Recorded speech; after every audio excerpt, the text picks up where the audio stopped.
Bufiaos.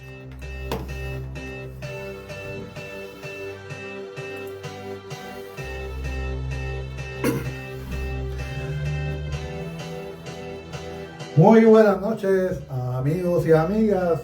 Estamos en otro programa más con el agua hasta el cuello. Soy Iván Vargas Muñiz. Hoy, 16 de febrero del 2026. Hoy es un día feriado en Puerto Rico. Hoy hemos visto por ahí que dicen que es el día de los presidentes, pero se les olvida, ¿verdad? Que además del día de los presidentes, es el día de los hombres y mujeres próceres puertorriqueños. Estaremos analizando hoy varios temas de interés y discutiremos noticias, atenderemos llamadas y analizaremos algunas cosas, ¿verdad? Que están ocurriendo, han estado ocurriendo desde la última vez que nos vimos, que nos escuchamos, que han sido, algunas de ellas se han convertido en noticias, así que nosotros vamos a estar las próximas 2 horas. También atenderemos sus llamadas con el 787-832-4050 y el 787-832-4592. Recuerde que estamos en vivo por WKJB 710 AM, www.wkjb710.com, por Tuning Radio y a través de mis páginas de Facebook.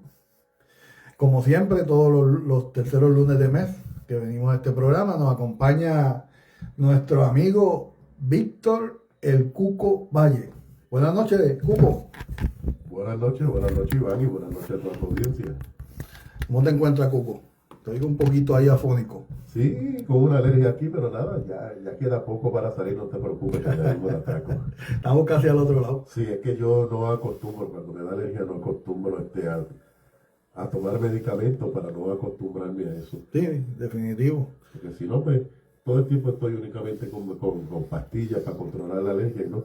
Hay que dejar también el cuerpo que vaya desintoxicándose un poquito y nada, ya ahí nos ataca eso.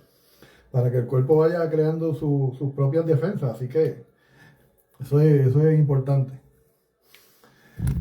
Que antes de continuar, Cuco, yo hablé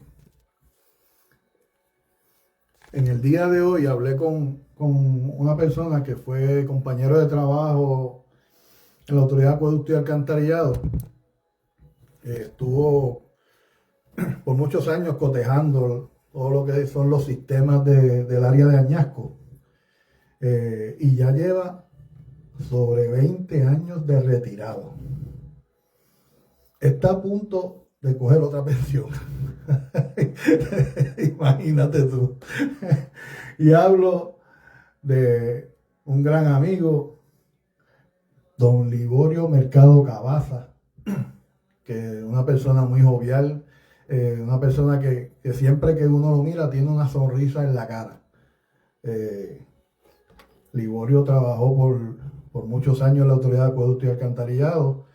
Fue una persona bien trabajadora, que siempre se dedicaba a su trabajo. Él estaba bien pendiente a todo lo que tenía que ver con su sistema.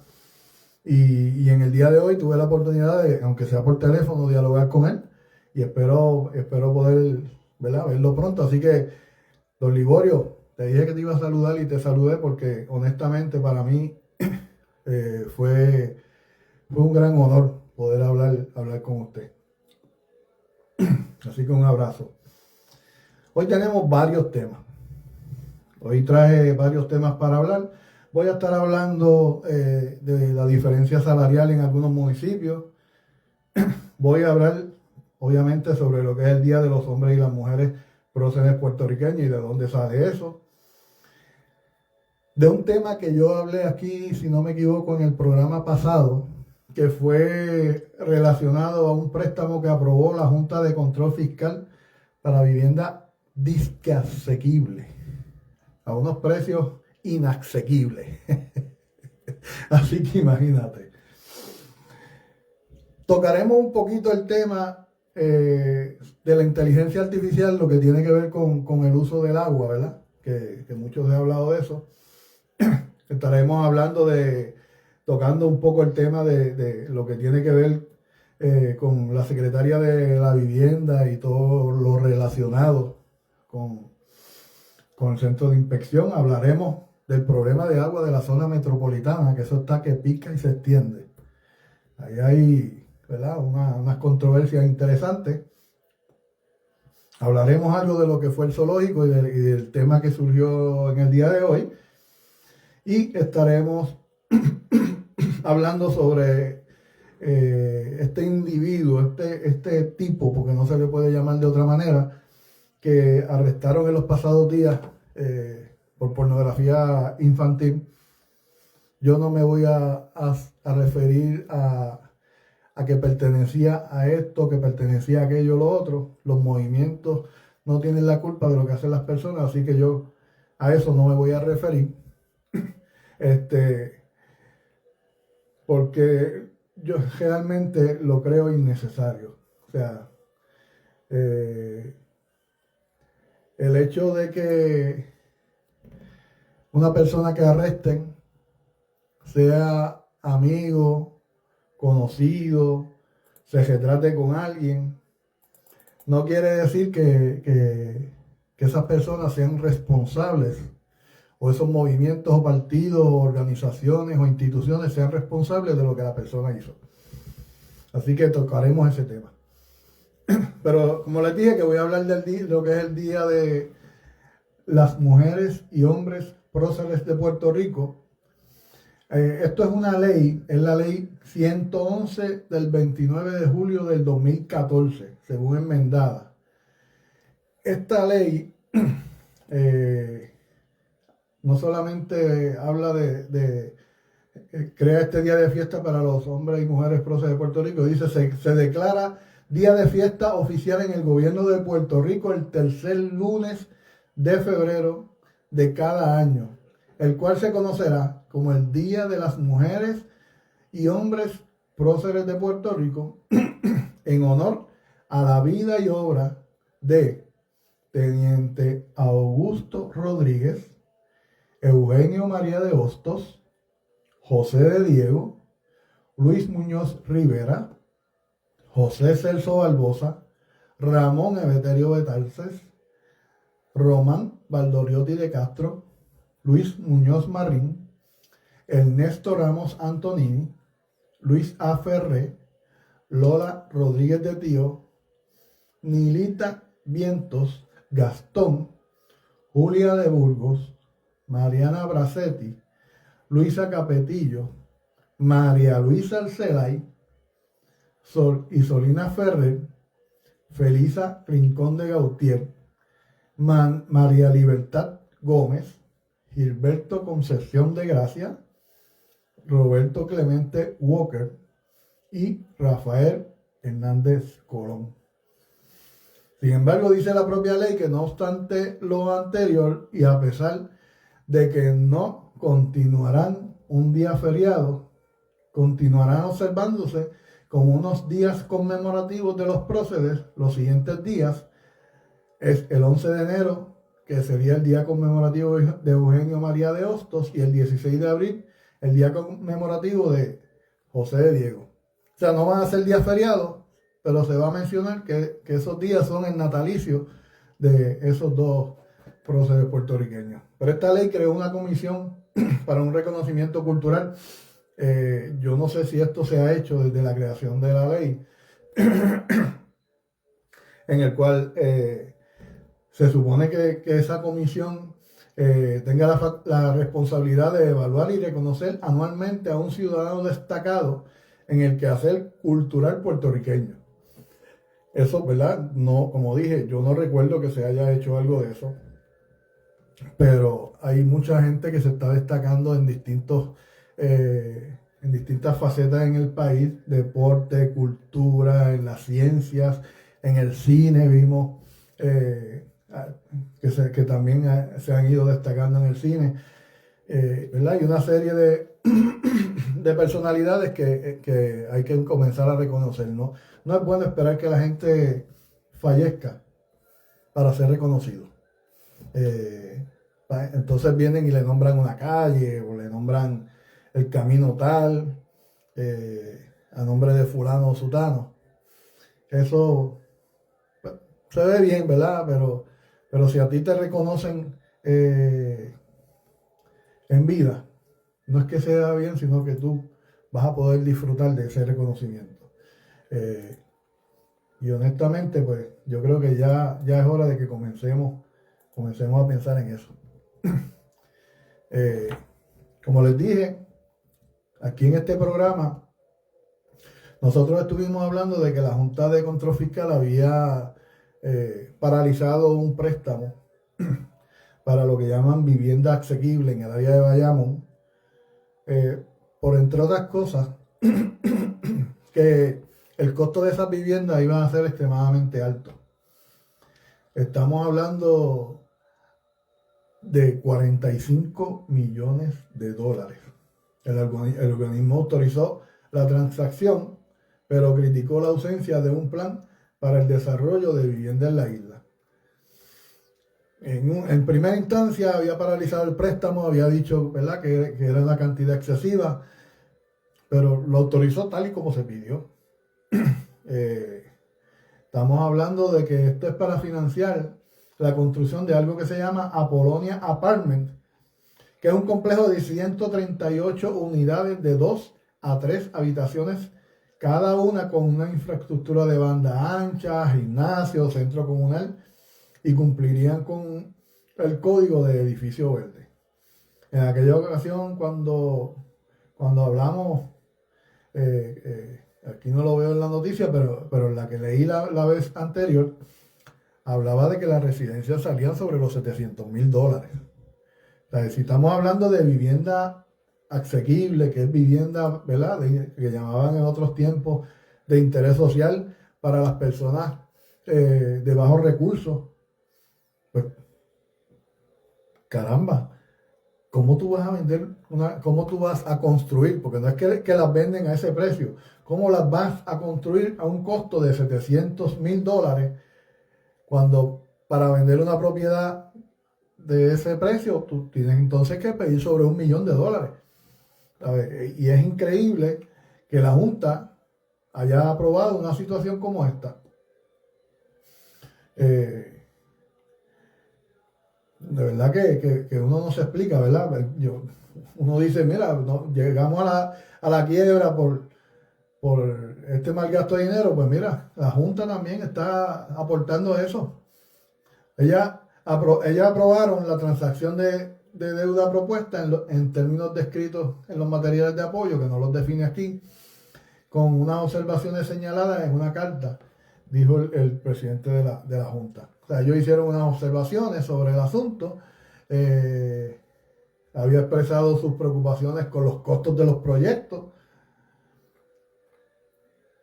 y finalmente lo aprobó. Finalmente lo aprobó, Cuco. ¿Qué tú crees?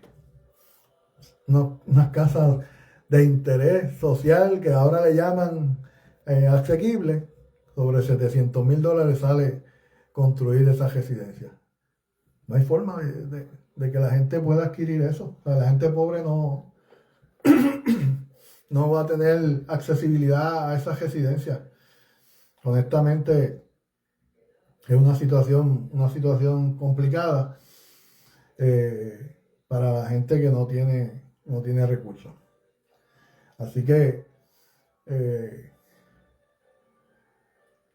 habíamos hablado también sobre, íbamos a hablar del agua y la inteligencia artificial, y es que salió un artículo o algo interesante que se llama Minuto Empresarial, que lo escribe José Hernández Falcón, que es profesor y estratega de redes sociales en El Nuevo Día, y lo titula Entre aguas y algoritmos.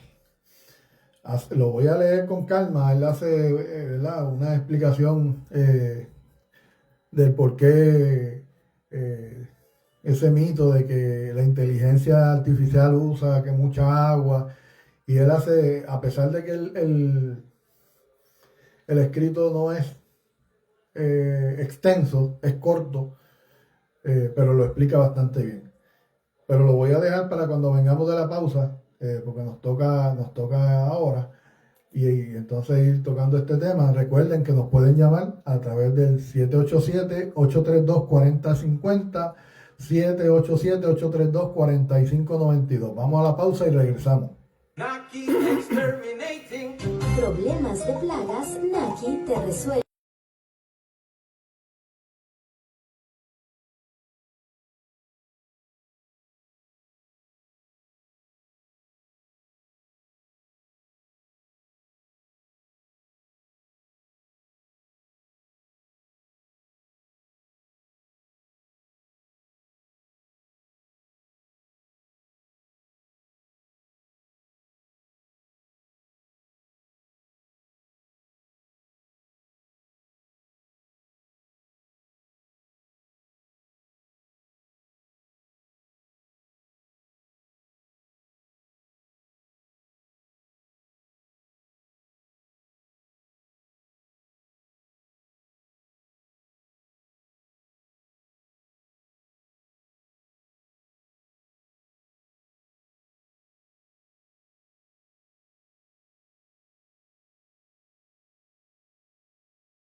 El agua que consumen estos centros se destina principalmente a la refrigeración y el enfriamiento evaporativo, donde circulan sistemas de torres evaporadoras para disipar calor de los servidores. Los datos varían según las estimaciones, pero son muy impresionantes. Un centro de datos típico puede usar unos 300.000 galones de agua al día. Los centros más grandes pueden llegar hasta 5 millones de galones por día, similar al agua que consume una ciudad pequeña.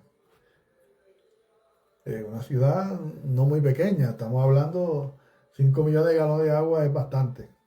Ahora mismo la planta de filtro de Ponce León, por ejemplo, estamos hablando de 2,5 a 3 millones de galones, que eso es pequeño, y la de Miradero cerca de los 20. Ante esto, Google busca equilibrar su consumo de fuentes sostenibles y proyectos de reposición de agua en comunidades cercanas. Microsoft ha desarrollado diseños de centros de datos que eliminan el consumo de agua para refrigeración mediante tecnologías de enfriamiento sin evaporación, con miras a ser positiva en agua para 2030. El crecimiento de la inteligencia artificial plantea la coordinación del entorno físico y la disponibilidad de recursos sin que se afecten comunidades aledañas. O sea, la inteligencia artificial, los equipos, ¿verdad?, que se utilizan para la inteligencia artificial requieren sistemas de enfriamiento y muchos de ellos es a base de agua. Pero ya están comenzando, ¿verdad?, a buscar alternativas para evitar ese alto consumo de agua. Sabemos que las hay, lo vemos, por ejemplo, la cervecera tiene un sistema de enfriamiento que, según entiendo, no es a base de agua, creo que es a base de amonia. Hay lugares que el enfriamiento es a base de clorogás. El clorogás, al estar comprimido, ¿verdad?, en un cilindro a alta presión, al abrir el cilindro y que comience a salir libremente, pues se congela el cilindro. O sea, y eso prácticamente lo están utilizando en algunos lugares como sistemas de enfriamiento. Altamente peligroso si ocurre un escape, porque el clorogás es altamente peligroso. Pero es un buen sistema de enfriamiento. Así que estamos viendo todo este tipo de tecnología, trae cosas buenas, trae cosas no tan buenas. Todo es comenzar, ¿verdad?, a ir mejorando para evitar mayores riesgos. La inteligencia artificial, pues ya vimos que las empresas están buscando alternativas para los sistemas de enfriamiento. Así que es un tema que va a seguir por ahí. Yo creo que vamos a escuchar mucho de eso, ¿verdad? Porque la verdad del caso es que esto vino para quedarse. Aquí hablamos y hemos escuchado todos estos días la situación que ha estado ocurriendo con el servicio de agua potable en el área metropolitana. Esto comienza el director ejecutivo, el presidente ejecutivo, como le llaman ahora, de la Autoridad de Acueducto y Alcantarillado. Dice que hubo un bajón de luz y que eso provocó el daño en uno de los motores. Pero en aquella ocasión, cuando dijo eso, no le dijo al país que había ya una de las bombas, uno de los motores que estaban fuera de uso y que en vez de 6 bombas disponibles solo tenían 5. Ese motor que estaba fuera de uso llevaba ya varios meses y es por eso que cuando ocurre esta situación de ese motor, pues provoca, ¿verdad?, esa reducción drástica en la producción del servicio de agua de varios millones de galones. Estamos hablando que ese motor pudo haber estado generando hacia la planta cerca de 15 millones de galones. Un motor grande, una bomba grande. Y obviamente esa merma de tantos millones de galones pues provoca que el área metropolitana comience a padecer, ¿verdad? A ver reducción en las presiones, a ver áreas sin el servicio de agua. Allá el ingeniero Luis González le echó la culpa a Luma inmediatamente, tal y como hizo en Arecibo, que todavía no hay un cuadro claro qué fue lo que pasó en Arecibo. Y tal como hizo allá, pues, ¿verdad? Le echa la culpa a Luma de que por cuenta de un bajón la bomba se había averiado. Antes de continuar con eso, estos sistemas tienen unas subestaciones propias para precisamente amortiguar estos bajones de luz, para evitar, ¿verdad?, que estas fluctuaciones de voltaje afecten directamente los motores de la Autoridad de Acueducto y Alcantarillado. Así que habría que ver qué fue lo que realmente pasó con eso, porque un sistema como Carraízo, con unos motores de 1500 caballos de fuerza, estamos hablando de unos motores que yo creo que no cabe de alto en este edificio o en este salón. Tienen sus sistemas de protección para esas fluctuaciones de voltaje. Y yo creo que la legislatura debe iniciar inmediatamente una investigación sobre esto, porque pudiera ser que lo que haya fallado sean los sistemas de protección de la autoridad y no necesariamente la fluctuación que haya habido por consecuencia de Luma. Y una vez, ¿verdad?, ya regresa el servicio, según dice el ingeniero, la bomba no prendió. Y él inmediatamente dice que eso le va a tomar cerca de 15 días, la reparación de la bomba y toda esta novela que ha ocurrido durante las pasadas 2 semanas, donde hemos visto largas filas, hemos recordado los tiempos del huracán María, donde veíamos las filas de las personas para buscar agua, ¿verdad? Pero sabemos también que una de las áreas que ha estado afectada, no solamente con esta situación, sino que también ya tenía problemas previos, el área de Loíza. La alcaldesa ha estado haciendo unos reclamos directamente al presidente de la autoridad por situaciones que hay en Loíza. Lo hemos visto en Utuado, en Morovi. Y esta situación del área metropolitana, ¿verdad?, abona un poco más a la crisis que hemos estado viendo en el sistema de agua potable en Puerto Rico. Y a mí me parece que nada de esto surge en el vacío.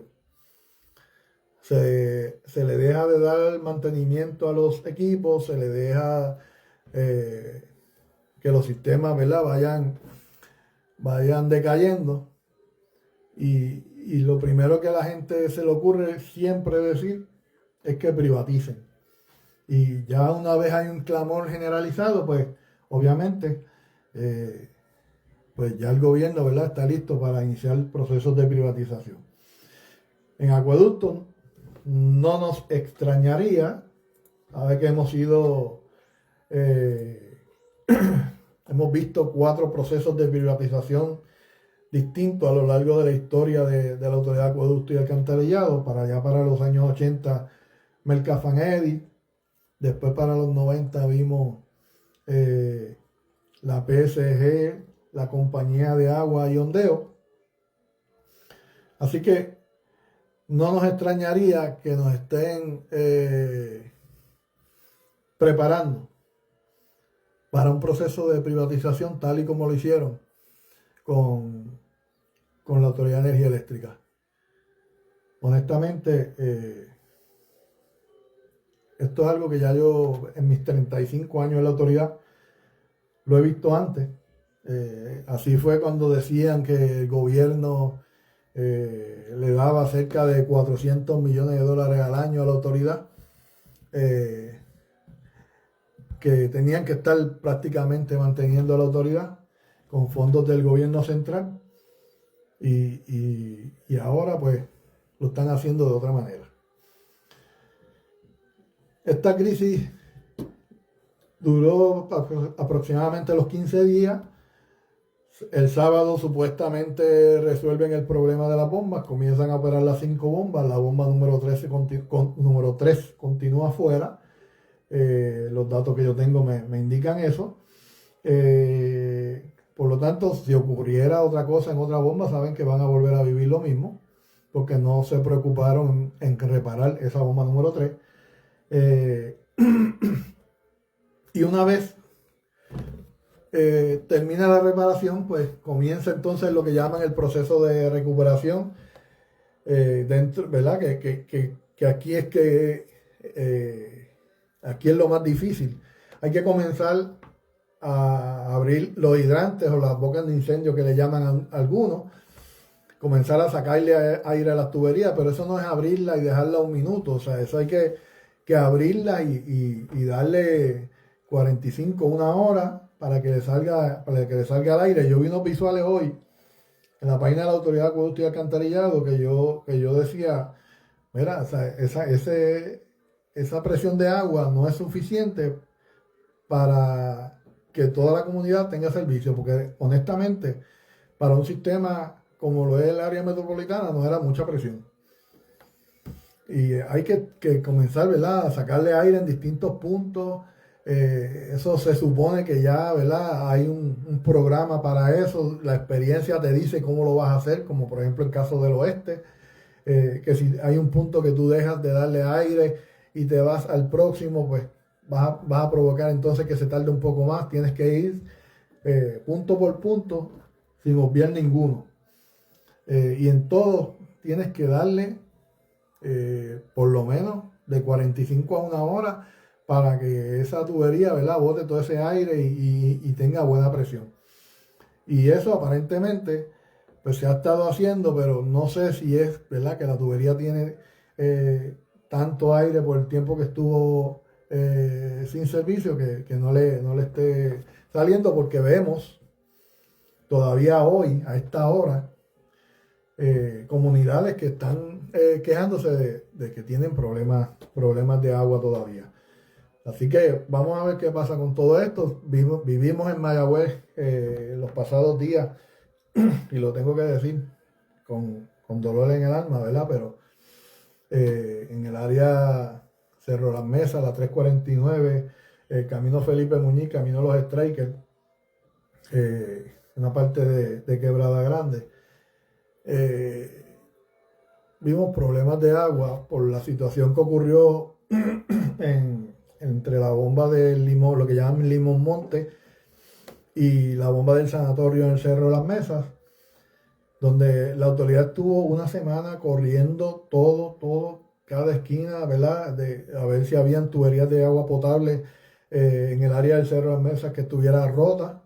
No encontraron nada. Todo lo que era un liqueíto se reparaba, pero de momento transitaron 2 veces desde el Limón Monte hasta el Cerro de las Mesas, Campo Traviesa, que eso es un barranco, y en la primera ocasión no encontraron nada, pero en la segunda ocasión fueron más personas y encontraron rotura de la tubería. Así que eso provocó que tuviéramos, ¿verdad?, problemas de servicio de agua. Luego de eso, que ya estaba recuperado, pues entonces deciden reparar otra tubería en otro sitio. La dejan, no la reparan, abren la válvula y entonces se rompe la tubería en otro lado y estuvimos 2 o 3 días sin agua. Así que es algo que no sucede solamente en el área metropolitana, que no sucede solamente en el sistema de Miradero, que gracias a Dios, ¿verdad?, hasta el día de hoy no ha fallado. sucede en distintos sitios, precisamente en algunos casos falta de mantenimiento, en otros casos por situaciones normales del sistema y en otros, pues sabrá Dios, ¿verdad? Aprovecho, voy a saludar a las personas que nos están viendo a través del live, mi prima Miriam Vargas, Isabel Rivera, Benjamín Sánchez, Vicente Pieti directamente desde San Germán, que está por ahí, mi esposa Angélica Rivera, está Ibelis Bové, saludos Vicente, saludos a mi prima, está Nani Muñiz, María González, María Castillo, Orlando Sojo, Noel Datis, Eric Sánchez de allá del área de Arecibo, Manuel Perfecto, líder sindical de la UGT. Saludos Manuel, un placer que me estés escuchando. Está Luis Ramos, Katy Spicer Pérez, mi hermana Beatriz Vargas, Striker Plumbing, está Michael Patrick de allá del área de San Sebastián, José Justiniano Ortiz de allá de Maricao, Cándido Alequín de la barbería Alequín, está Juan Alvarado que nos está viendo también, Hermes Matos, saludos Hermes, un abrazo mi hermano, Lilian Villanueva, está Indio Vélez, Isaac Atiles de allá de Quebradilla, Wilfredo Rullán, el gran Lemuel Mercado, saludos Lemuel, un abrazo, Edwin Irizarry, tenemos por aquí a Augusto López Serrano, el compañero legislador municipal, portavoz de la mayoría, Carmen Martel, Junior Rivera, Pito Vargas de allá de Aguadilla, saludos Pito, tenemos algo pendiente, Wilmary Bonet, Rey Estrada, Oniel Troche, tenemos por aquí a Lisset Barreto, José Mato Rivera, Carlos Chaparro, Israel Soto, Freda Echevarría, Jocelyn Mortalvo, mi primo David Minguela, está por aquí Alex Hernández, José Cheito Rivera Madera, saludos, dice por aquí, saludos, ningún servicio esencial en Puerto Rico es funcional, hay una crisis en todos, salud, seguridad, educación, energía y agua potable. Está Carlos Nieves, está Omar Ríos Matos, Miguel Torres, Juan Cruz, Enis Vélez, Rey Torres, compañero legislador municipal, Lilia Villanueva, compañera legisladora municipal, Arnold Ortiz, Lizy Torres, y está mi presidente capítulo de Mayagüez de la UIA, Ángel Vázquez Méndez, está por ahí viéndonos, así que saludados todos.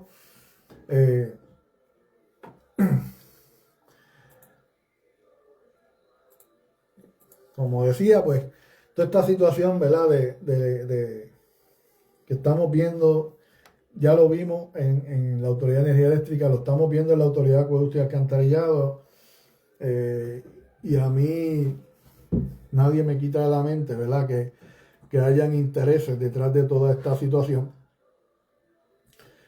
porque honestamente no me hace sentido que tengas un sistema de agua por 15 días fuera y no repare las dos bombas que están averiadas. Esto era para haberle aprovechado la situación y haberle metido mano a eso. Son las 9:43 de la noche. Recuerda que están los teléfonos abiertos, el 832-4050, 832-4592. Si tienes alguna queja que dar, alguna información, quieres aportar algo a los temas que hemos estado tocando en el día de hoy. Para mí es importante recibir, ¿verdad?, esas llamadas, porque eso nos deja dicho que estamos haciendo un buen trabajo. Así que vamos a pasar al próximo tema, que tiene que ver con el asunto de la Secretaría de la Vivienda. y todo lo relacionado a este taller de inspecciones en Yabucoa. Ustedes saben que hay una persona que hizo una declaración jurada, un empleado de DITOP, en la cual hace, ¿verdad?, una serie de imputaciones a la señora Ciari Pérez Peña. Él se llama Arturo Delis Vélez. Él da su información en la declaración jurada.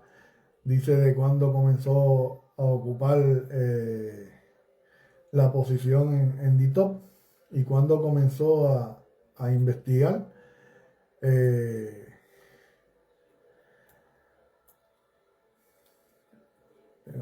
Estoy buscando por aquí porque la declaración jurada es larga.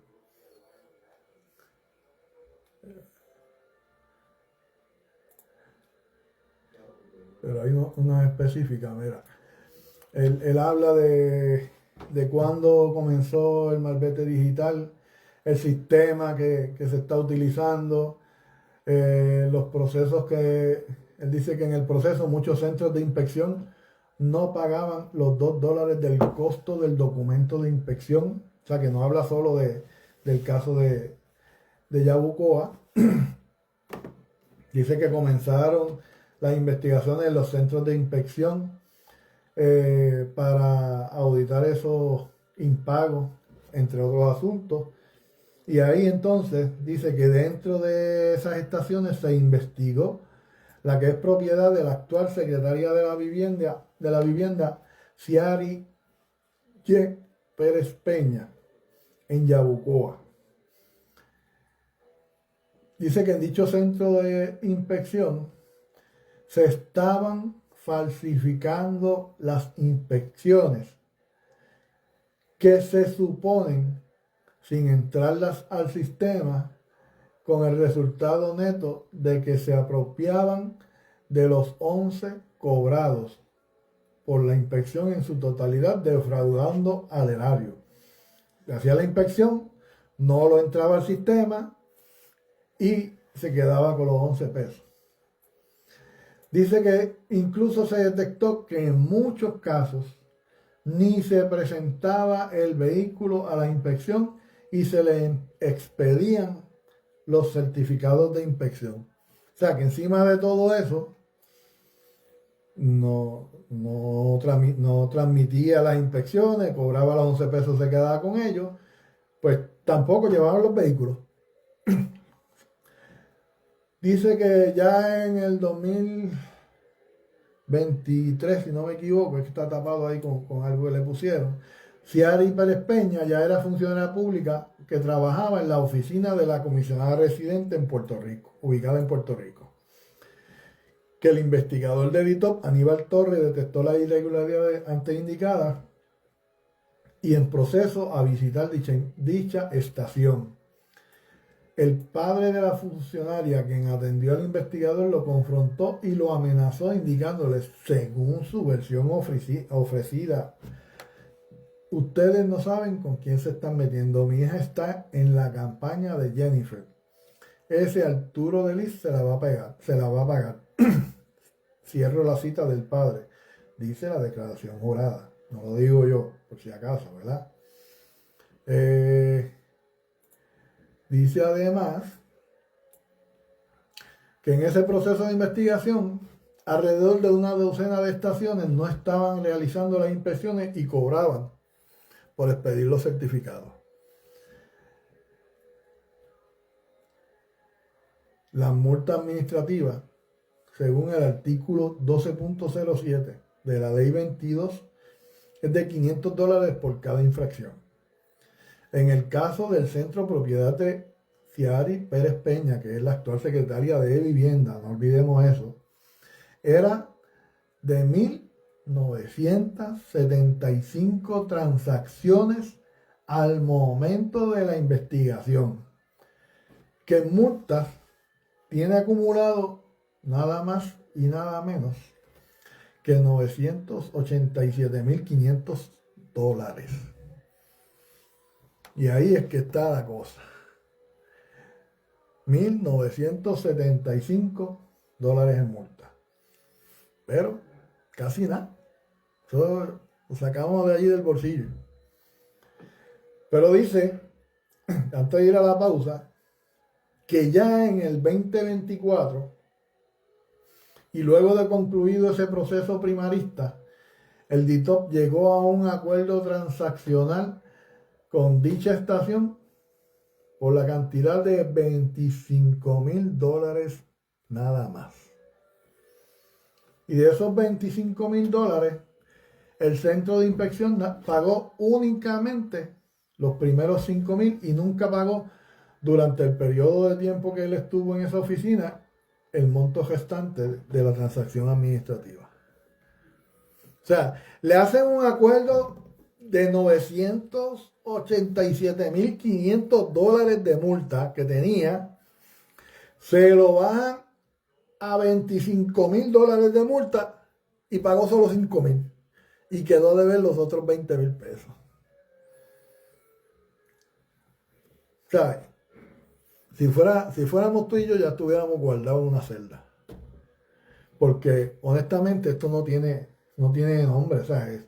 Esto es un escándalo grande, que si es correcto todo lo que dice aquí y si finalmente las investigaciones llevan a que lo que dice aquí es correcto, yo no quiero pensar, ¿verdad?, que vaya a pasar, pero la gobernadora la ha estado defendiendo a brazo partido y cuando tú tienes un funcionario con unos señalamientos como este, un funcionario de confianza, libre contratación, libre remoción, ¿sabes? Tú tienes que inmediatamente retirarle la confianza y buscar a otra persona porque, o sea, te está prácticamente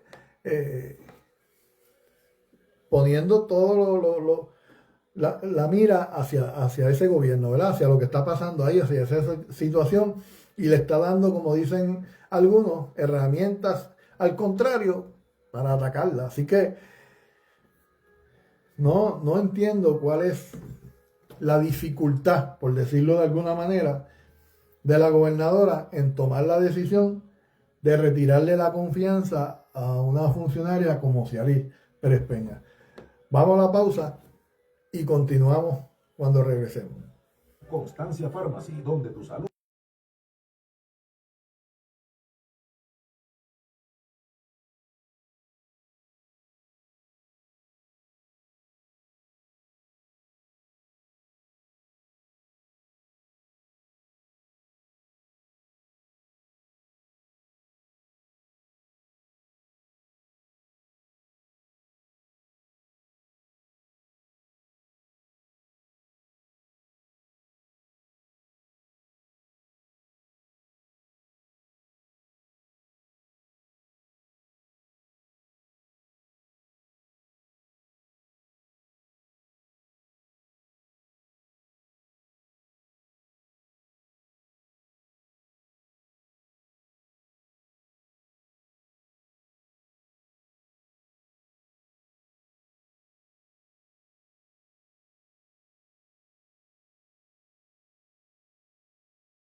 Regresamos aquí al Night Club. Son las 9:54 de la noche. Esta noche se está yendo a las millas. Ya llevamos una hora casi de programa, así que gracias por su sintonía, gracias por mantenerse ahí. Soy Iván Vargas Muñiz y esto es Con el agua hasta el cuello. Sobre el caso de doña Ciaris Pérez Peña, secretaria de la Vivienda, actual secretaria de la Vivienda, dice la declaración jurada que ya siendo secretaria del Departamento de la Vivienda trató de realizar un cambio de nombre de dueño de dicha estación, pero no se pudo. Se le indicó que tenía que ir al Departamento de Hacienda para liberar si tiene deudas o no. Dice que desconoce si lo hizo. En fechas cercanas a dicho evento, le informó al declarante, una tal Mari Fuster, Ciaris Pérez Peña la llamó nuevamente para indicarle que a Arturo Delis, quien es el declarante, la tiene alta y hay que votarlo, según dice la declaración jurada. Posterior a ello, Mari Fuster le indicó al declarante que el secretario de DITOP le indicó que en una actividad Ciaris Pérez Peña le había hablado con él y le mostró videos de un personaje de redes sociales que se hace llamar Dr. Diesel, quien dentro de los mismos ha emitido ataques al caballero, hacia el declarante Arturo Delis, así como respecto a los cambios que se iba a implementar por el contrato en los centros de inspección. Dice que por eso se reunió con el señor Marcos García Gallina y le explicó los fraudes con las inspecciones detectados en investigación en la estación perteneciente a Ciaris Pérez Peña y que ella estaba amenazando con afectarme en mi trabajo, lo que acarreaba profunda preocupación de represalias en mi contra, dice el declarante. Dice que Marcos le indicó que no se preocupara, no obstante, posterior a ello lo trasladaron a la oficina en la que se encontraba, que era la oficina de recuperación de tránsito, donde lo tienen sin funciones según sus declaraciones. Dice que todo lo ahí declarado es la verdad y nada más que la verdad.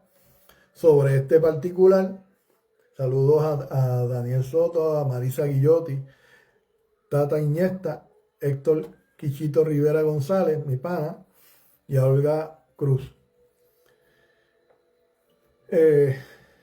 Sobre esto último de que lo tienen sin funciones, el senador Juan Oscar Morales habló en la prensa y dijo exactamente lo mismo. Él dice que conoce a la persona, dice que es de su partido y que actualmente lo tienen sin funciones en esa oficina. O sea que lo han estado, vamos a decirlo de esta manera, lo han estado castigando al no darle funciones. Para algunos eso no es un castigo, para otros sí es un castigo, para la gente que le gusta trabajar, pues eso es un castigo. Y no le han estado dando funciones. Sobre las multas, es lo que dice, como dije ahorita, la ley 22, que es importante que la gente sepa que no son multas que se dan al vacío. La gobernadora, como dije ahorita, la ha estado defendiendo, defiende a la secretaria del Departamento de la Vivienda. Dice, esto lo dijo el 12 de febrero del 2026. En el día de hoy considero necesario reiterar de manera definitiva las imputaciones surgidas como consecuencia de una declaración jurada atribuida a un empleado de DITOP que se mantiene desde la oscuridad del anonimato.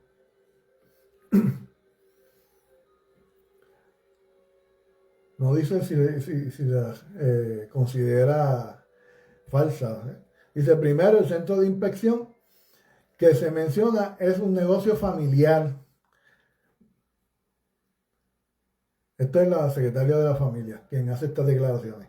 Que es un negocio familiar donde ella no participa de su operación, administración, ni toma de decisiones desde el febrero del 2017.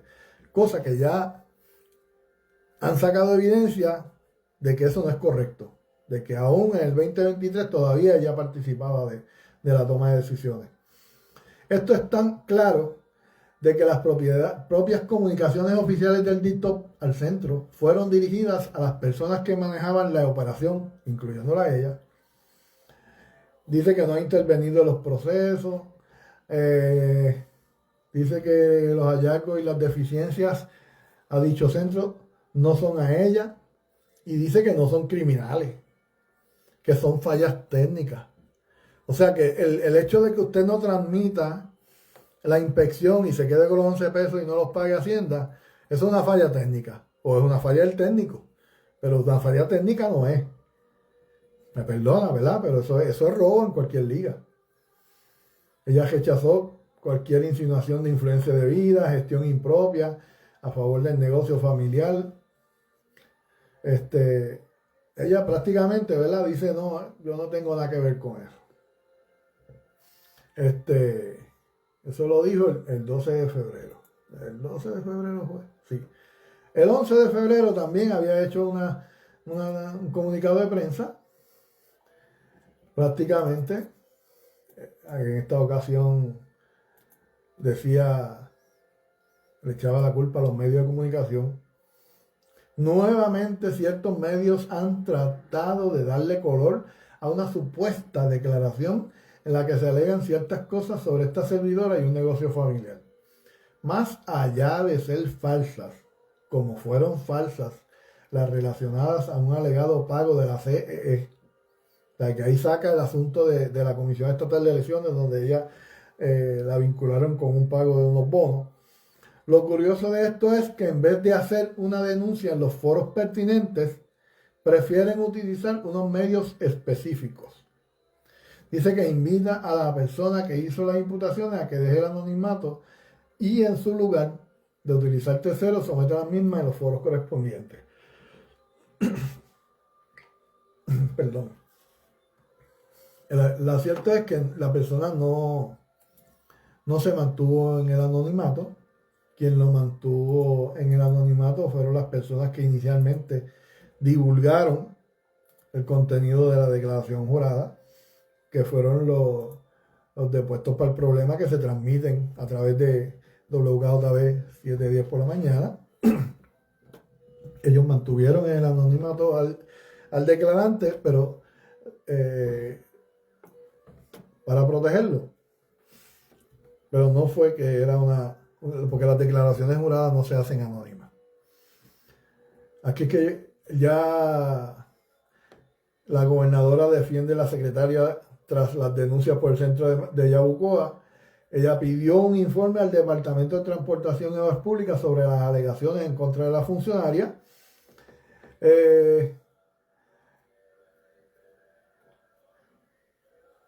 La gobernadora salió en su defensa y anticipó que le pidió esa información al DITOP.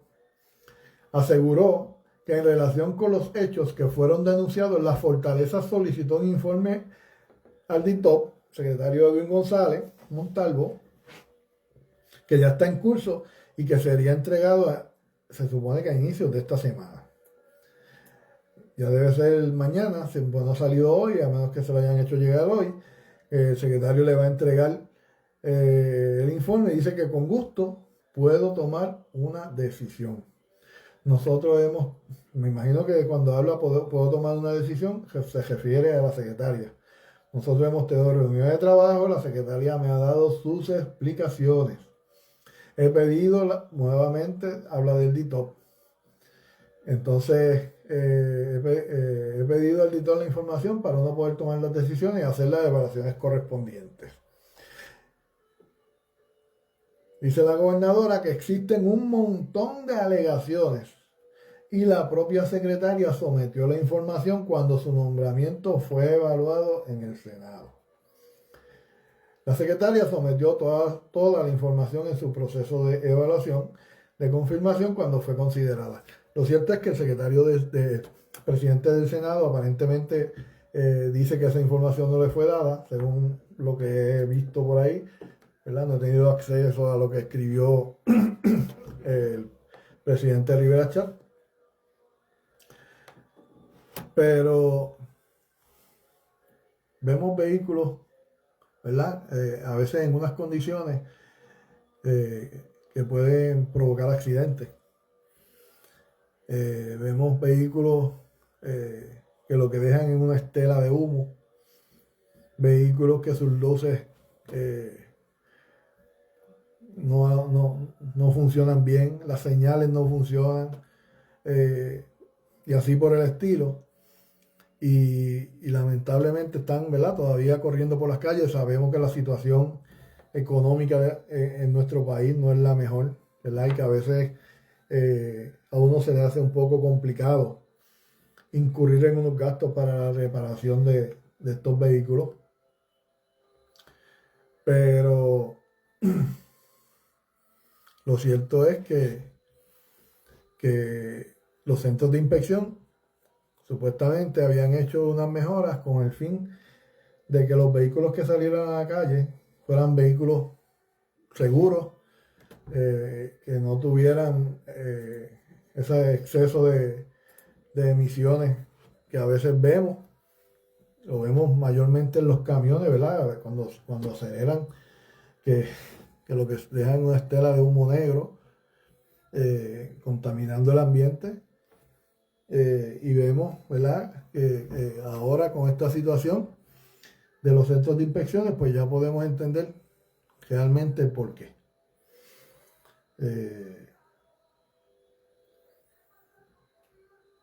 Hay que hacer algo. Honestamente, yo creo que los gobernadores tienen que ser mucho más rigurosos con sus secretarios, con sus ejecutivos. No solamente a la hora que salga un señalamiento como este,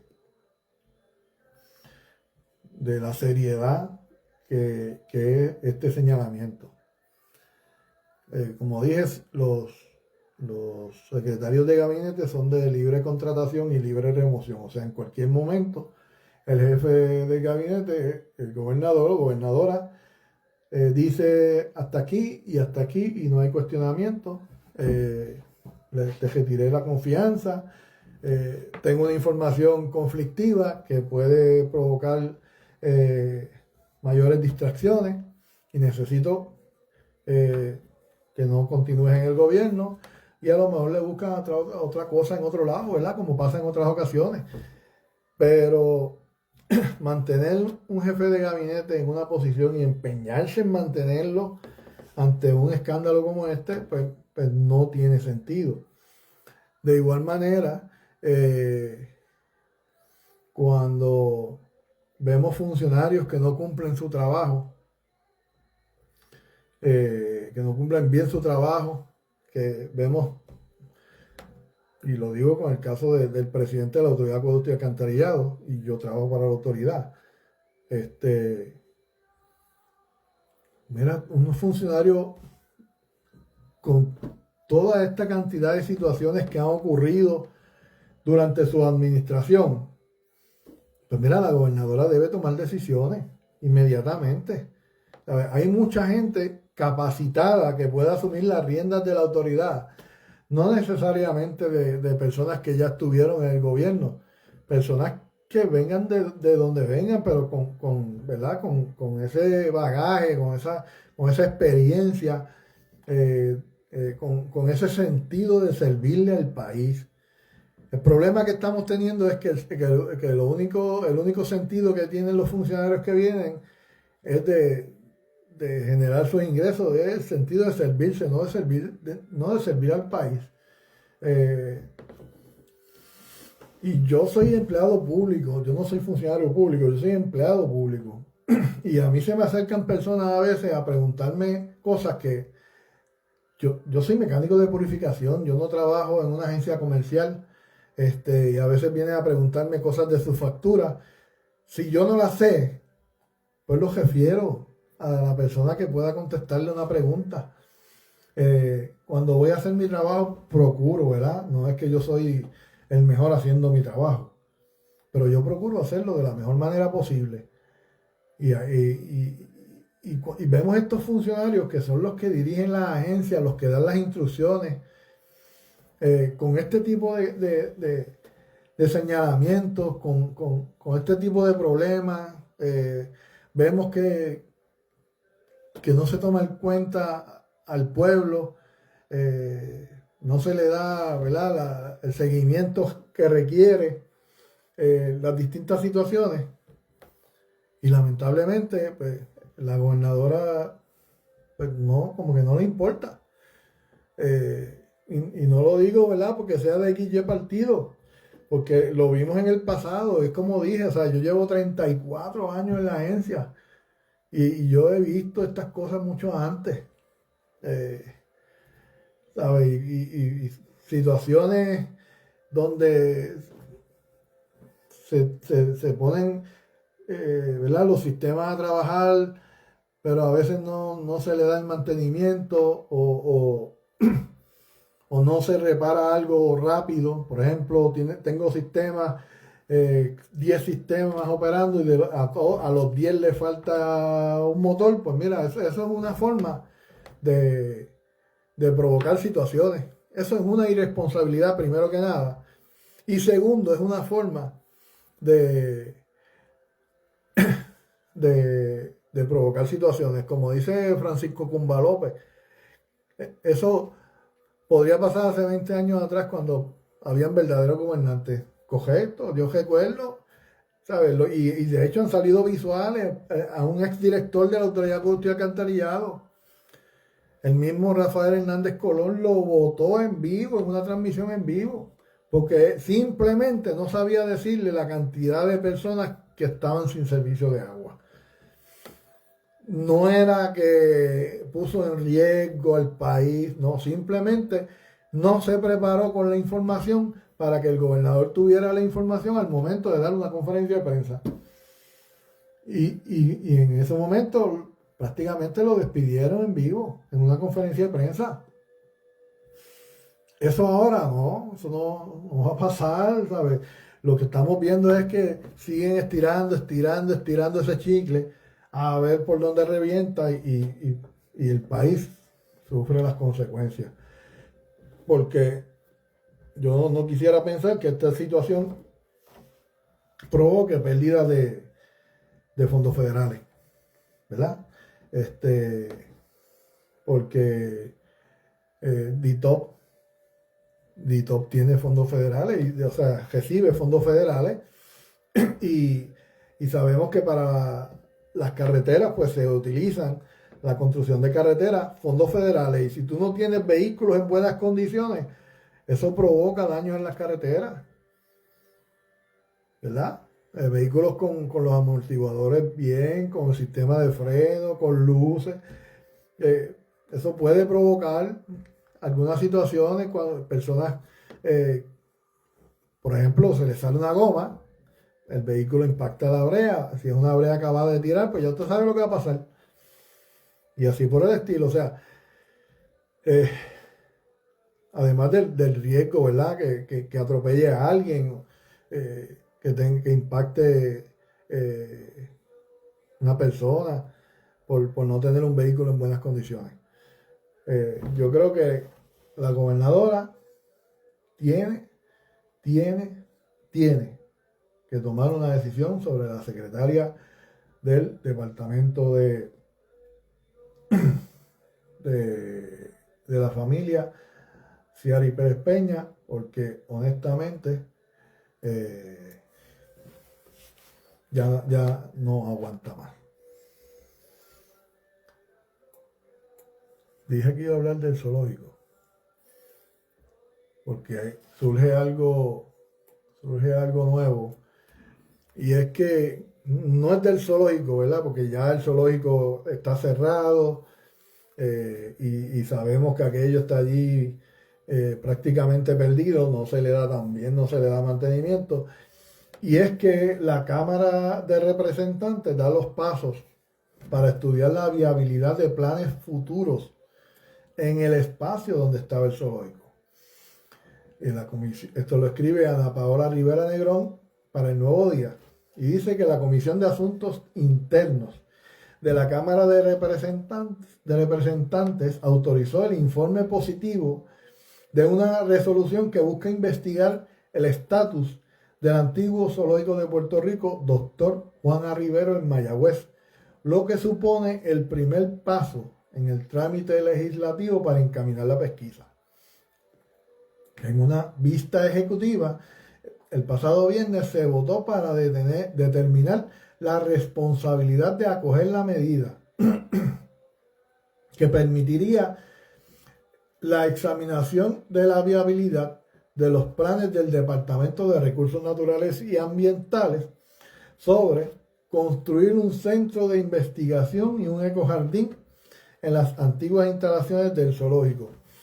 O sea, no dejar esas facilidades en abandono como están hasta ahora. Darle un nuevo uso que tenga que ver con el ambiente, ¿verdad? Con ecología, un ecojardín, y que también sea un centro de investigación. Porque aquí se habló mucho, hubo gente que aplaudió cuando cerraron el zoológico, hubo gente que impulsó que cerraran el zoológico, hasta, ¿verdad? Investigaciones también se hicieron para provocar el cierre, y ahora tenemos aquel terreno baldío allí, las instalaciones cerradas, que ni siquiera para estacionamiento del colegio lo utilizan. Y no solamente eso, que se le pidió ayuda a recursos naturales en aquel entonces porque se quería mantener el zoológico en funciones y recursos naturales nunca dio cara para nada. Sí, eso es así. Así que en aquel momento él no dio cara para nada y se mantuvo callado y todavía se sigue manteniendo callado. Entonces, porque cuando uno se da cuenta de ese silencio, pues entonces uno dice que algo traen entre manos. Eso es así. Lo que pasa es que lo que hemos visto, no de ahora, no voy a decir que esto es de ahora, de muchos años, muchas administraciones, es el discrimen hacia Mayagüez. Vemos cruceros llegan a Ponce, llegan a San Juan, pero a Mayagüez no llega nada, o sea, no invierten casi en nada para Mayagüez. En nada, ya bueno, por lo menos ahora se está presentando ese crucero que viene, pero lo que presentan es algo pequeño, o sea, algo pequeño comparado cómo funcionaba el muelle de Mayagüez en su pasado. Sí, el Balearia, o sea, y viene por una gestión del municipio, tampoco es una gestión del Estado, obviamente que el Estado tiene, ¿verdad?, que poner las facilidades y tiene que hacer una serie de cosas, sí. Pero por lo menos esto abre la puerta para que puedan entonces comenzar a llegar barcos más grandes al puerto de Mayagüez y quién sabe si veamos, ¿verdad?, llegar cruceros en algún día a Mayagüez. Eso sería un éxito. Bueno, tú lo has dicho, sería un éxito. Y no es que uno sea negativo, pero realmente yo lo veo lejos, porque eso mismo se habló con el aeropuerto del Maní, y se habló de la remodelación del aeropuerto del Maní, sin embargo lo que hicieron fue que redujeron el aeropuerto del Maní. Sí. Y no, por eso, pero, ¿verdad? Uno tiene que siempre, ¿verdad?, tratar de ser un poco positivo para traer las cosas positivas. Vemos que se está haciendo un trabajo allí adicional a lo que tiene que ver con el puerto, que es que se está, por fin, ¿verdad?, se comenzó a demoler todos aquellos adefesios viejos, y ya aquello comienza a verse un poco más presentable. Eso, ¿verdad?, nos ayuda porque honestamente lo que había allí era un criadero de animales, se empozaba agua, había una serie de situaciones que, ¿verdad?, que es mejor destruir todo aquello y dejarlo, es preferible dejarlo plano. Así que vamos a la pausa y regresamos y seguimos hablando de esto. Brisco Energy es tu aliado en energía. Instalamos sistemas fotovoltaicos, hacemos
Estamos hablando sobre la resolución de la Cámara 444, que pasará a la Comisión de Reglas y Calendarios para su eventual consideración en el hemiciclo de la Cámara y, si se aprueba, remitirla a la Comisión de la Región Oeste que lideraría la investigación.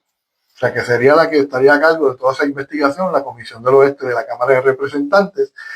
Dice que de validarse la medida, la Comisión de la Región del Oeste citará al secretario Waldemar Quiles a una vista pública para evaluar el estatus de los 6.2 millones de dólares asignados por FEMA para la construcción del centro y examinar los documentos de construcción que debían estar listos en enero, según el propio funcionario. Estoy en la espera y con mucha fe de que ahora se someta a la Comisión del Oeste para nosotros saber qué va a pasar con los fondos asignados y si existe un plan, cuál es el plan, porque esa es la parte que siempre ha levantado suspicacia de que se alega que hay unos planes, pero los planes no se han revelado, señaló la representante Lili Rosas Vargas, que es la autora de la medida de resolución 444.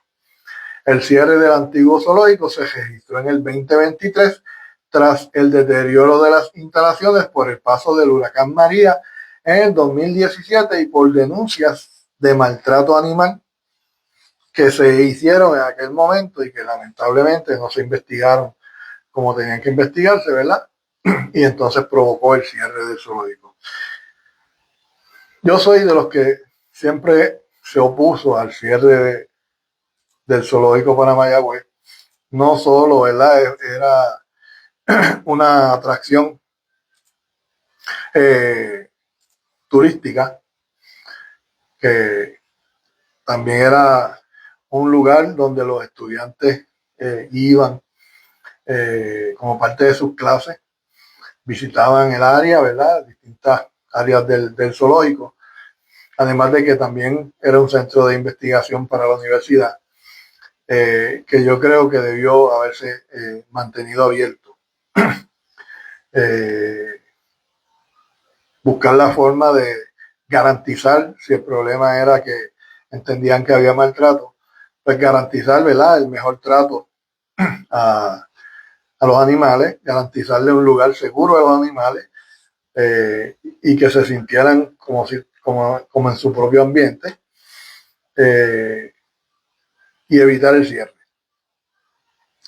Porque a Mayagüez se le ha ido quitando mucho.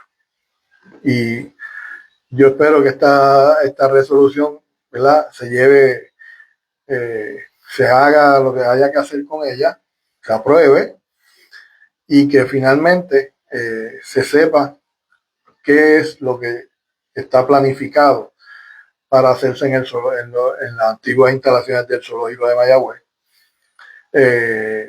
Yo creo que es un área muy importante para el desarrollo,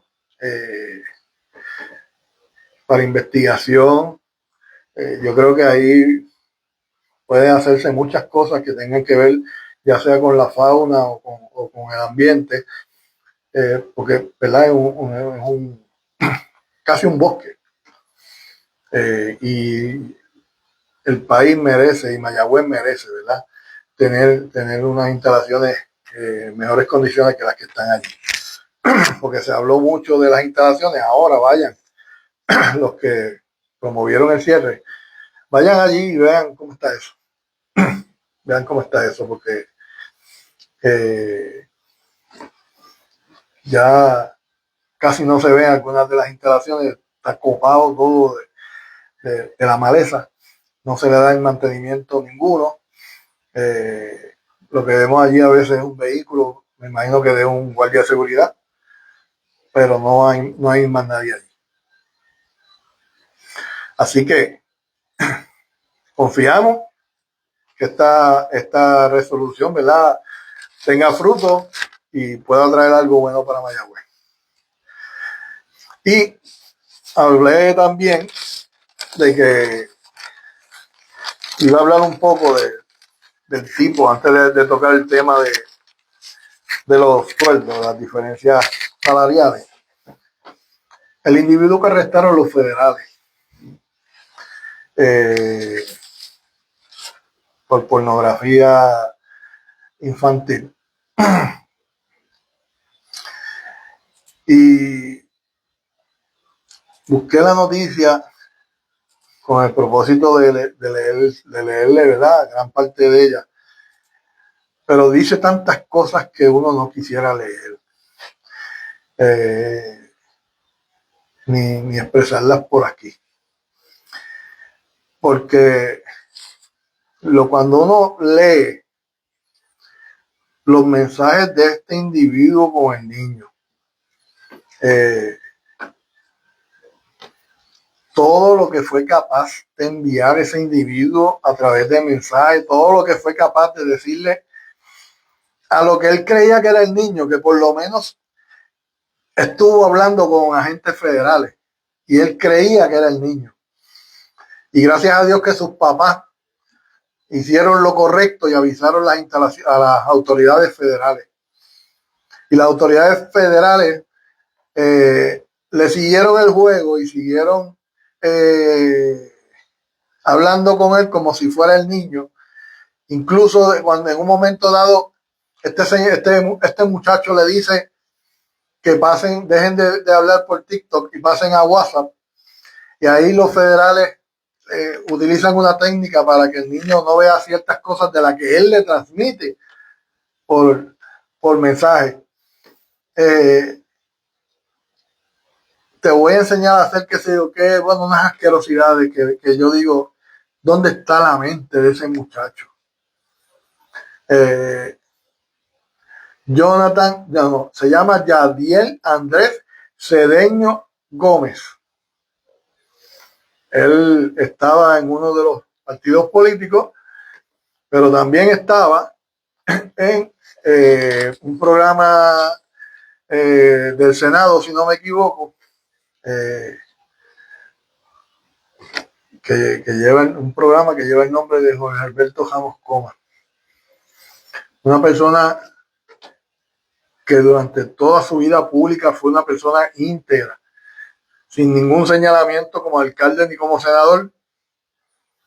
Y este muchacho participando de un programa que lleva el nombre de Ramos Coma y estaba con esto. Y el nombre que tenía a través de la red social que estaba utilizando terminaba con 4X. En una le pregunta al niño si formaba parte de la comunidad LGBTQIA+.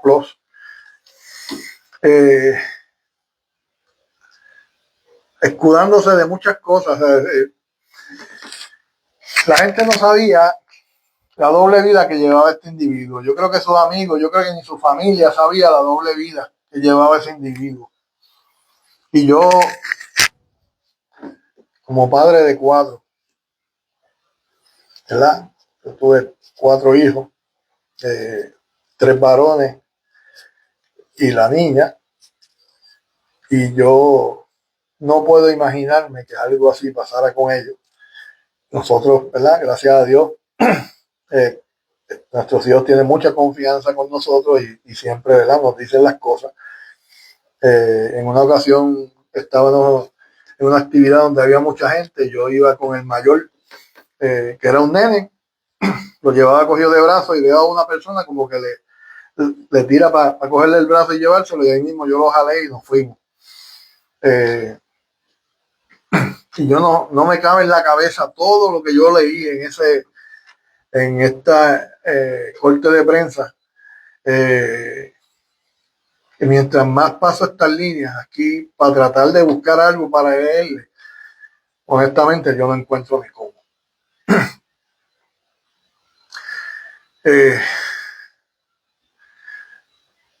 Él aparentemente confesó a las autoridades federales. El cargo es por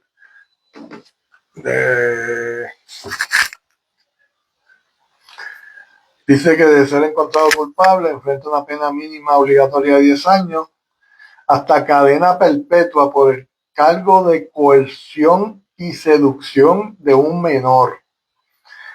Tiene también un cargo por recibo de material de explotación sexual infantil que conlleva una pena mínima obligatoria de 5 años y un máximo de 20 de prisión. Y el cargo de posesión podría incluir hasta 10 años adicionales.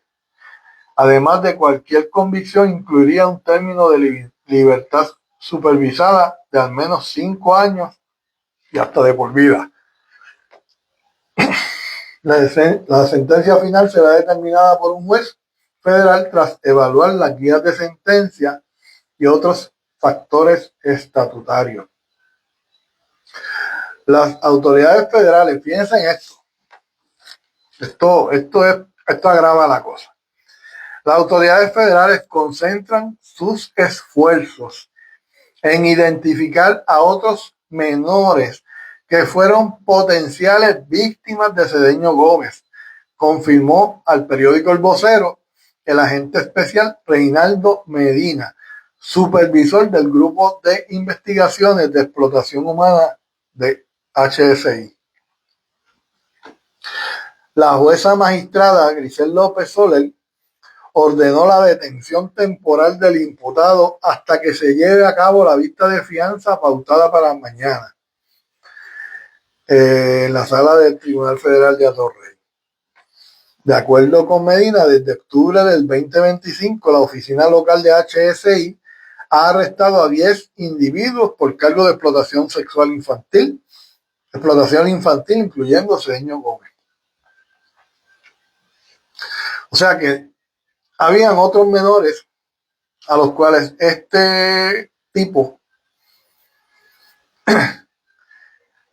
todavía tipo está, yo estoy tratándolo bien, le hacía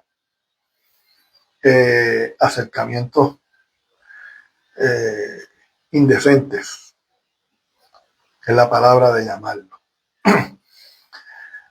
Dice que tras su arresto el imputado habría confesado las conversaciones con el menor, su intención del encuentro, que no voy a decir para qué, y que poseía contenido de pornografía infantil en su celular Samsung Galaxy A15, dispositivo que además forma parte de un grupo de mensajería en el cual otras personas compartían material de explotación de menores. O sea que las autoridades federales no solo deben buscar los menores que están involucrados con este señor, deben buscar las otras personas también. Porque esto no se debe permitir. La inocencia de un niño no se daña de esa manera, no se destruye de esa manera. Y yo quise traer este tema y como les dije, tengo la noticia aquí para leerla, pero yo no tengo el corazón para leer esto. Honestamente, uno como padre lee esto y le estruja el corazón. Le estruja el corazón. Y tú ves la cara de este individuo que parece que no rompe un plato. Yo no sé si esto es cierto o no, pero ya, ¿verdad? Dice ahí que él confesó a las autoridades federales. Me imagino que lo hizo sin abogado y ahora vendrá un abogado y le dirá que no hable y que no diga nada y que tiene derecho a callarse y qué sé yo. Pero la conciencia le debe llevar a decir la verdad. Olvídate de lo que diga el abogado. En situaciones como esta hay que decir la verdad y cuéstele lo que le cueste, yo espero que diga la verdad. Eso no se puede permitir. Honestamente, uno no tiene palabras, ¿verdad? Para describir una persona que hace esto. Vamos a esperar, ¿verdad? El transcurso de este caso. Vamos a estar bien pendientes porque lo que tengamos que discutir aquí lo vamos a discutir. Obviamente,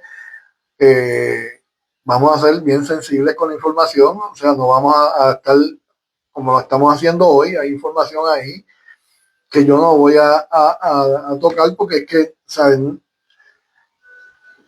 lo que estaba haciendo este individuo, explotación sexual de menores, ya con eso, usted imagínese todo lo que pudo haber hecho con eso, o todo lo que pretendía, que gracias a Dios no lo logró, y todo lo que pretendía este individuo hacer con ese menor. Porque yo no voy a decir que es de tal cual comunidad, no. Él como individuo, como persona, independientemente de la preferencia sexual, la preferencia religiosa, la preferencia política, el amigo que tenga o que no tenga, que deje de tener, él como individuo es el único culpable. El único culpable de esta situación. Y perdónenme, ¿verdad? Pero a uno no le duelen estas cosas. Cuando son con menores, uno como padre tiene que sentirse indignado, tiene que sentir rabia, tiene que sentir, ¿verdad? Esa tiene que estrujarse el pecho de verdad.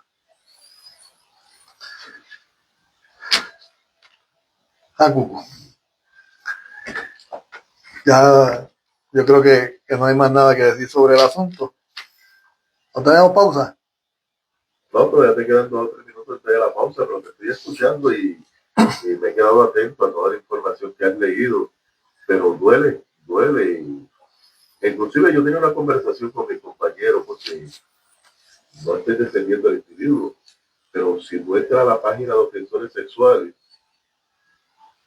cuando tú buscas información, son más las mujeres las que están acusadas en ese plano que el mismo hombre.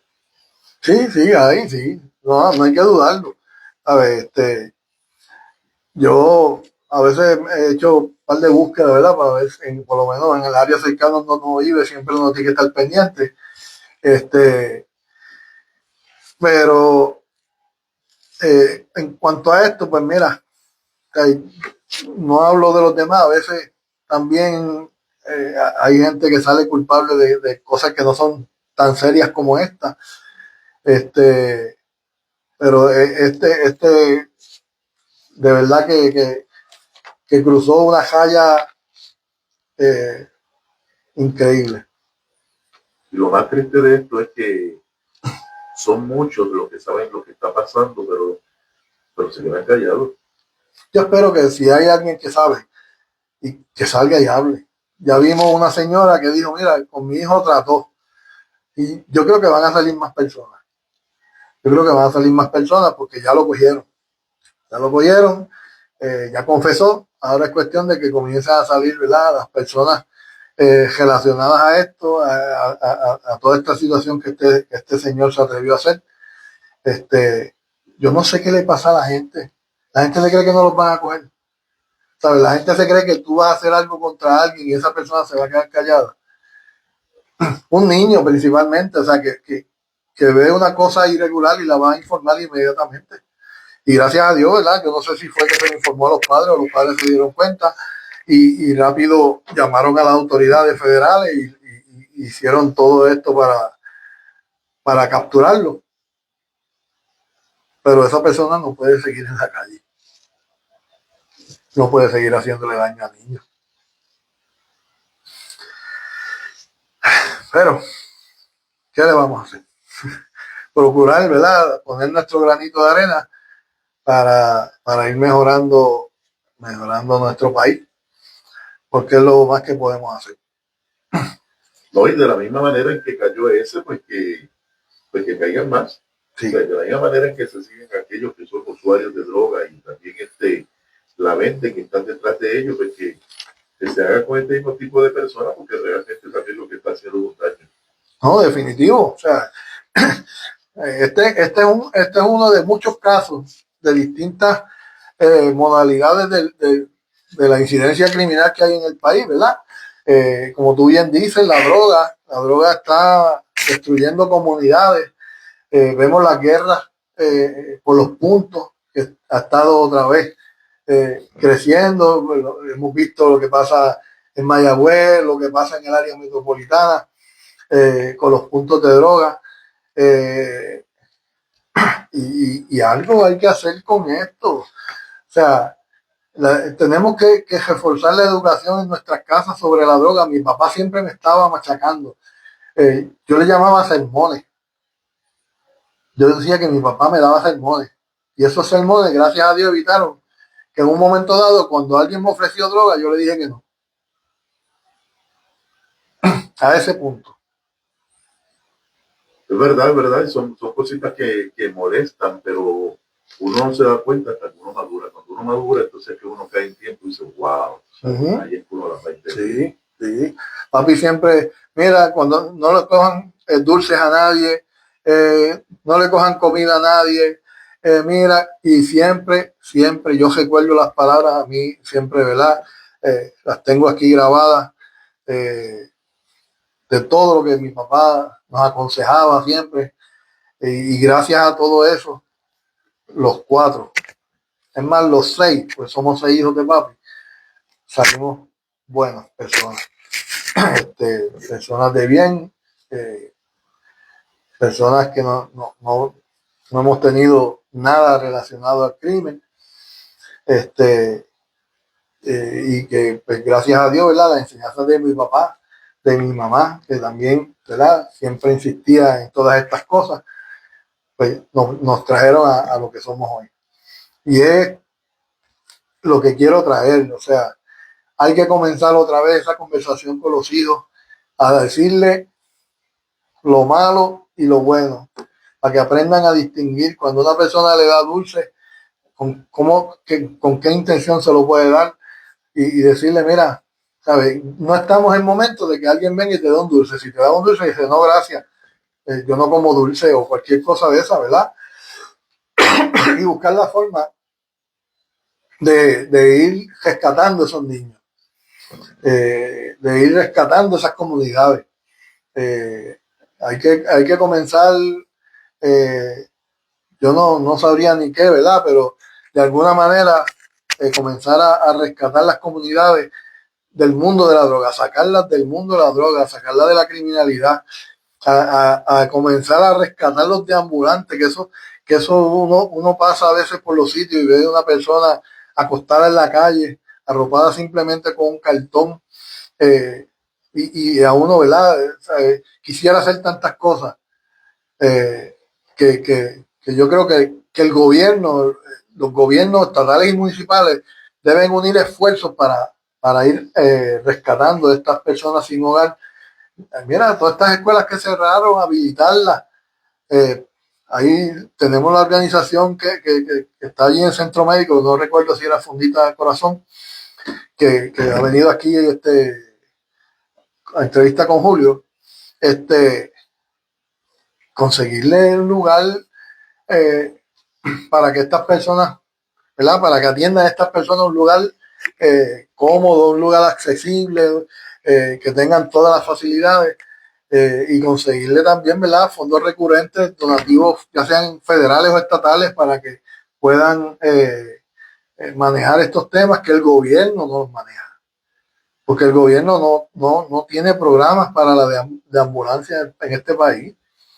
O sea, no lo tiene, punto. O sea, esto se encarga las organizaciones sin fines de lucro, eh, que son los que le dan servicio. Así que exhorto, ¿verdad?, que esto ocurra, que se una el gobierno estatal y el municipal para, para trabajar estos temas. Eso es así y que son bien delicados. Yo siempre he dicho, que a veces me duele mucho porque lo veo cada rato, el maltrato a los animales. Yo siempre digo que un ser humano que no tiene sentimiento para un animal, mira, no va a tener sentimiento para ningún ser humano. Eso es así. Eso es así. Yo estoy de acuerdo contigo. Yo el otro día salía de mi casa y más arriba de casa un gato me cruzó por el frente y no me dio tiempo de detenerme. Y lamentablemente lo arrollé y me paré. Llamé a ver si alguno de los vecinos salía, no salió nadie. Y lamentablemente pues no pude hacer nada, ¿verdad? Pero o sea, yo no soy una persona de eso. O sea, yo asumo la responsabilidad. Lamentablemente no salió nadie, llamé, toqué bocina, nadie salió y tuve que seguir. Pero eso es con el simple hecho de arrollarlo con el vehículo sin, ¿verdad? Sin hacerlo a propósito. Una persona que hace las cosas a ver, que a veces tú lo ves que le tira el carro encima o que le da con palo, pues esas personas, si lo hacen con un animal, también lo hacen con un niño, con una persona o con un anciano. A ver, podrán decir que no, pero así es. Así es. Y no, por ahí se comienza. ¿Qué maldad más grande que esa de un animal que es inocente, es inofensivo? Porque un animal, ¿qué puede hacer el animal? Lo que busca es comer. A veces hay mucho que se molesta acá, que un gato que si daña. Pero bendito, ¿qué sabe el gato? El gato lo que está buscando es comer. Comer y algo de ahí son. Y vienen de una manera, ¿verdad? Bien como cariñosa, donde uno y una persona que le hace daño a un animal como ese, pues, digo, obviamente a menos si tú estás defendiéndote, ¿verdad? Que te esté atacando, eso es otra cosa. Pero normalmente no es porque los atacan. Así que vamos a la pausa. Son las 10:46, vamos a la pausa y regresamos en la última gozadita de Con el Agua hasta el Cuello. Constancia Farmacy, donde tu salud es nuestra prioridad. Despachamos en con los planes de Medicare. Puede pagar facturas de agua, luz, teléfono y celulares. Aceptan la mayoría de los planes médicos. Reciben recetas electrónicas. Entregan medicamentos al hogar gratis y Servicarro. Horario lunes a viernes de 8 de la mañana a 6 de la tarde. Sábados de 8 de la mañana a 3 de la tarde. Constancia Farmacy, Avenida Santa Teresa, Jordan, 637, edificio WKJB en Mayagüez, 787-265-4331 y 787-832-8939. Si buscas un lugar para desayunar, almorzar o cenar, para una ocasión especial, una cita de negocio o simplemente para pasar un buen rato solo en familia, Plaza Sultana en Mayagüez tiene una gran variedad de restaurantes para escoger. Céntricamente localizado, fuera del tapón, con amplio estacionamiento y seguridad. Allí lo encuentra todo en un mismo lugar. Disfrute de su comida favorita con toda la comunidad en Plaza Sultana, Marginal Carretera número 2, Mayagüez. Sintoniza de lunes a sábado. Levántate con KJB. Con nuestra música típica puertorriqueña. Una presentación de Supermercados Napoleles. Levántate con KJB por WKJB 710 AM y WKJB 710.com. Es mi terruñito, un hermoso Edén.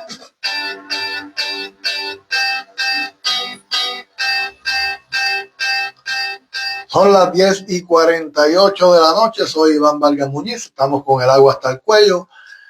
Quiero saludar por aquí a Marisa Guillotti Morales, Daniel Soto Vega, Tata Iniesta, a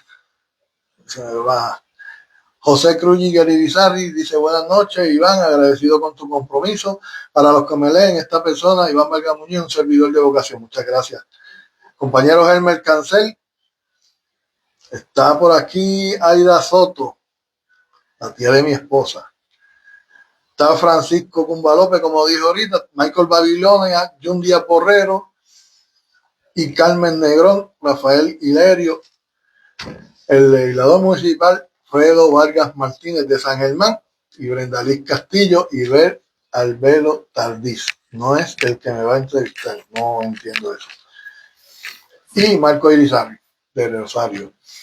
Mira, hay un último tema que quiero tocar y es relacionado a una información que salió en el periódico del 11 de febrero del 2026 del Primera Hora sobre las diferencias salariales en los distintos municipios, ¿verdad?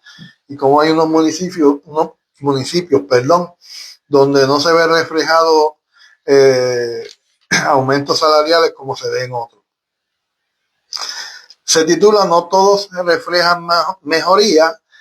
Dice que a nivel global Puerto Rico registró un aumento en la mediana de ingresos de los hogares similares a los Estados Unidos, pero varios municipios no se beneficiaron.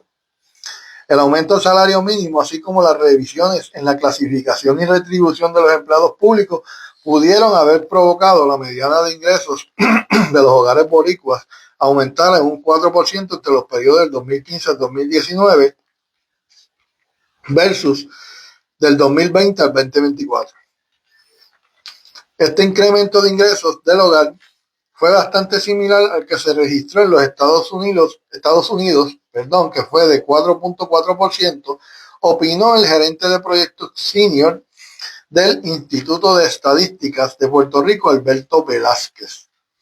Sin embargo, el análisis realizado por el Instituto de Estadísticas con data que recién publicó en Censo de Estados Unidos en la Escuela sobre la Comunidad reflejó una gran disparidad en la mediana de ingresos de los hogares por municipio, principalmente aquellos dentro de la zona metropolitana en comparación con el resto de la isla. De hecho, esto le toca también al oeste.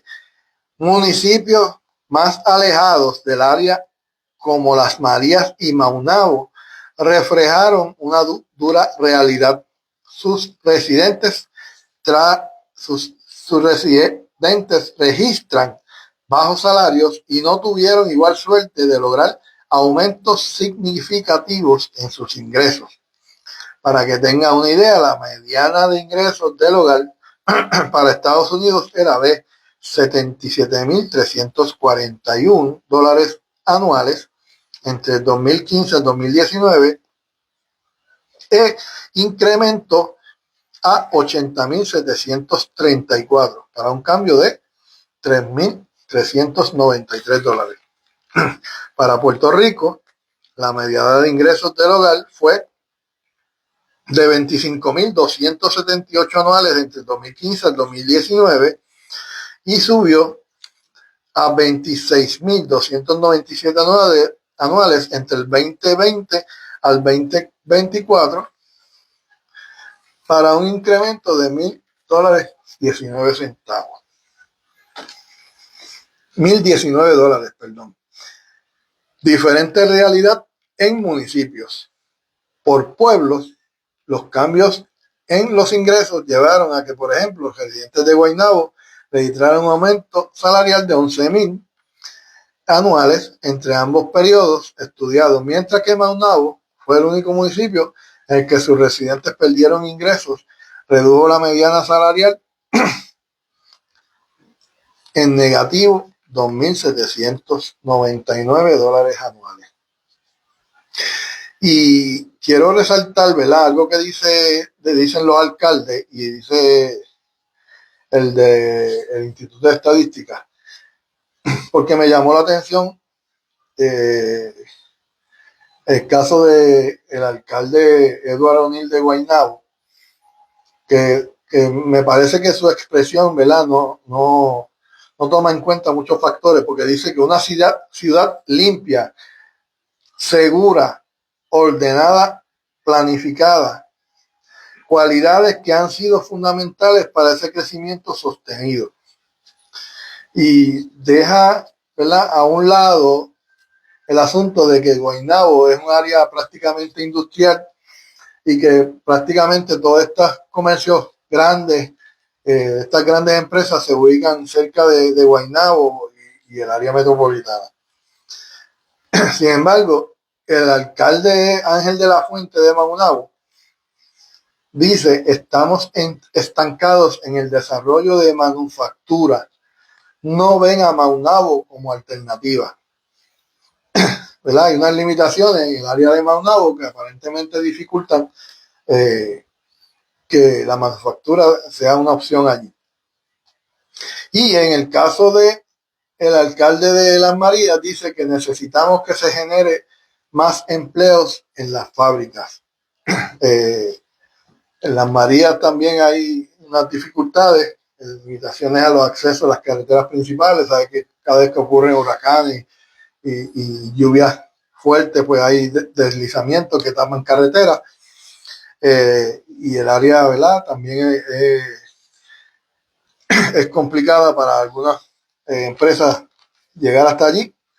Fíjense que en Maricao está Fresenio y ha estado, ¿verdad?, con distintos nombres toda la vida. allí y se mueve muy bien, pero en el caso de las Marías no vemos, ¿verdad?, que corre con la misma suerte.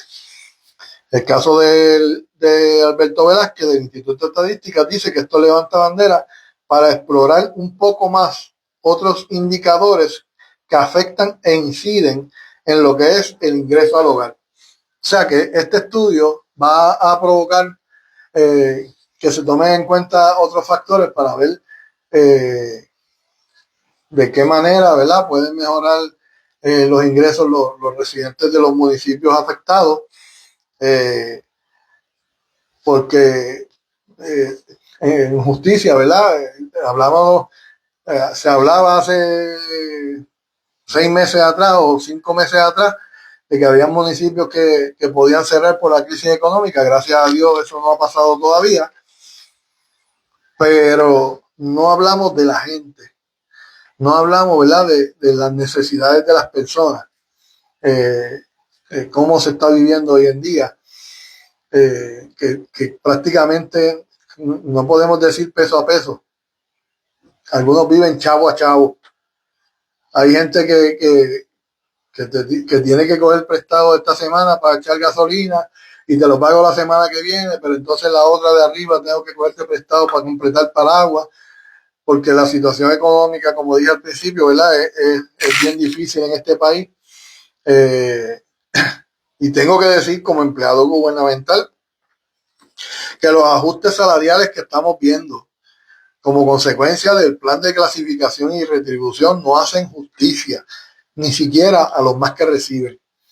Aquí la inflación, los aumentos en todo en este país han sido mayores a los aumentos que pueda recibir el que más reciba dentro de ese plan de clasificación. Y yo, en el caso de mi agencia, no cojo un centavo. Y tengo que decir que los que más cogen de los compañeros unionados no se les hace justicia tampoco. Estamos viendo todos estos aumentos que hubo en el servicio eléctrico, en el servicio de agua, que hay como consecuencia de todo eso en las comidas, como consecuencia de todo eso en los materiales de construcción. O sea, prácticamente hemos visto cómo ha ido incrementando todo en este país, y los salarios cuando aumentan, vemos algunos que dicen que le estamos haciendo justicia a los trabajadores, cuando la realidad es que ni siquiera se acerca a lo que hemos recibido de aumento en los costos. La gasolina está, a pesar de que ha bajado un poco, ¿verdad?, está casi imposible. Los servicios, el teléfono, que es una necesidad, también están, ¿verdad?, han subido. Y lamentablemente ahora tenemos una Junta de Control Fiscal que nos dice a nosotros que no podemos ganar mucho, pero que ellos se están ganando millones de dólares. Pero ahora no solamente se están ganando millones de dólares, ahora tienen a los amigos y conocidos y beneficiados trabajando con ellos para que generen también buenos ingresos. Y eso salió esta semana, lo tocaremos en el próximo programa si así Dios lo permite, porque son temas que el país debe conocer y que es lo que nos tiene a nosotros en nuestro país con el agua hasta el cuello. Este programa se llama así, no porque yo trabaje en la agencia que tiene que ver con el agua, sino porque así es que estamos viviendo, con el agua hasta el cuello. Y es hora de comenzar a decir las cosas como son, y dejar a un lado, ¿verdad?, las peleas chiquitas, y decir las cosas como son, porque de lo contrario nos vamos a seguir ahogando. Así que, mi gente, muchas gracias por haberme escuchado estas 2 horas, por haber permitido que yo trajera toda esta información, y nos vemos el tercer lunes del mes de marzo. Así que buenas noches, mi gente, hasta el tercer lunes de marzo.